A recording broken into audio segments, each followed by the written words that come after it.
बाहर फेंक दूंगा निकाल गया होता पहाड़ खोपड़ी खराब कर रहा हो कौन लाया पागल है बाहर देखे ना कभी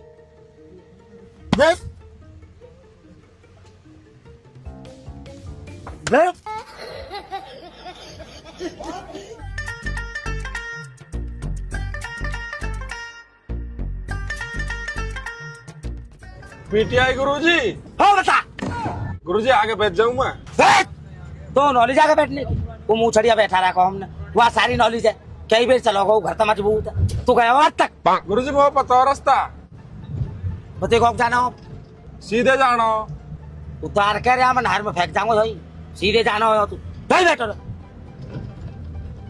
हम तो चले आगे ही बैठेंगे ड्राइवर धो रही तू तो यहाँ बैठ की तक बाद